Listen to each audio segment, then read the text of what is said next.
एक बार की बात है। एक गांव में एक बूढ़ा आदमी रहता था। वह बूढ़ा आदमी अपने बेटे से बहुत परेशान था, क्योंकि उसका बेटा बहुत ही नालायक था, कामचोर था। वह कोई काम नहीं करता था और बस गांव में इधर से उधर घूमा करता था। तो एक दिन उस बूढ़े आदमी ने अपने बेटे को सबक सिखाने का सोचा।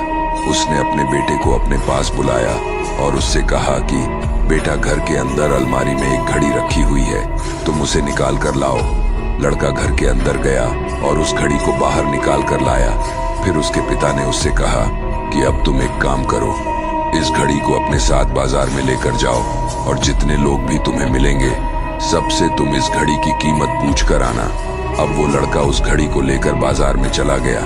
उसने बाजार में सभी लोगों से उस घड़ी की कीमत पूछी। किसी ने उस घड़ी की कीमत 500 बताई, किसी ने 1000, तो किसी ने 800। सभी लोगों ने उस लड़के को उस घड़ी की कीमत अलग अलग बताई और कई लोगों ने एक जैसी। वह लड़का अपने पिता के पास वापस आया और उसने उनसे कहा कि पिताजी, सभी लोगों ने इस घड़ी की कीमत अपने हिसाब से बताई। किसी ने 500, किसी ने 1000, तो किसी ने 800। अब उस बूढ़े आदमी ने अपने बेटे से कहा कि बेटा, ठीक है, घड़ी को तुम अलमारी में रख दो और जाओ। अब अगले दिन फिर से उस बूढ़े आदमी ने अपने बेटे को अपने पास बुलाया और उसे फिर से अलमारी से घड़ी लाने को कहा। लड़का फिर जाता है और अलमारी से घड़ी निकाल कर लाता है। और अब उस बूढ़े आदमी ने अपने बेटे से कहा कि बेटा, जाओ और आज तुम इस घड़ी के अंदर जो समय चल रहा है उसकी कीमत पूछ कर आओ। लड़के को समझ नहीं आ रहा था कि उसके पिताजी उससे क्या करवाना चाह रहे हैं। वह दुखी मन से फिर से घड़ी को लेकर बाजार में चला जाता है और सभी लोगों से उस घड़ी के अंदर जो समय चल रहा था उसकी कीमत पूछता है। लोगों को लगता है कि इस लड़के की मानसिक स्थिति ठीक नहीं है। कल यह घड़ी की कीमत पूछने आया था और आज समय की। बहुत से लोगों ने उसे भगा दिया और कुछ लोग उस पर हंसने लगे। अब लड़का परेशान हो जाता है और सोचता है कि यह मेरे साथ क्या हो रहा है। तभी वह आखिरी बार एक बूढ़े आदमी की दुकान पर जाता है। वह बूढ़ा आदमी बहुत व्यस्त था। वह लड़के का सवाल सुनते ही समझ गया कि लड़का उससे क्या पूछना चाह रहा है।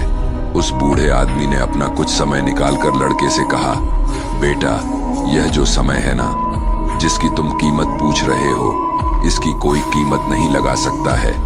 तुम करोड़ों रुपए देकर भी अपने जिंदगी का 1 सेकंड वापस नहीं ला सकते हो।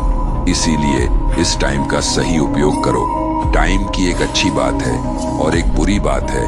बुरी बात यह है कि टाइम गुजर जाता है और अच्छी बात यह है कि तुम उसे किन चीजों में गुजारते हो ये तुम्हारे हाथ में होता है।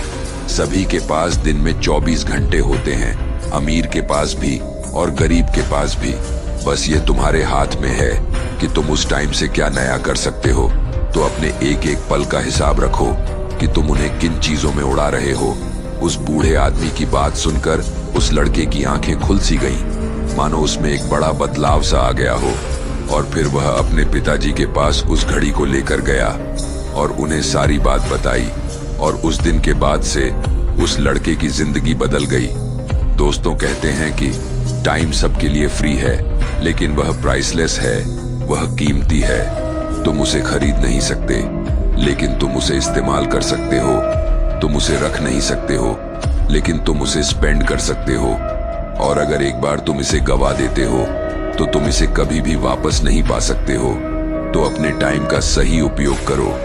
और अगर आप इस कहानी को और भी लोगों तक पहुंचाना चाहते हो तो इस वीडियो को लाइक करें ताकि YouTube इस वीडियो को और भी लोगों तक पहुंचाए। और अगर कहानी अच्छी लगी हो तो हमारे चैनल को सब्सक्राइब जरूर करिए। मिलता हूं मैं अगली बार इसी तरह की कहानी के साथ। तब तक के लिए धन्यवाद और नमो बुद्धाय।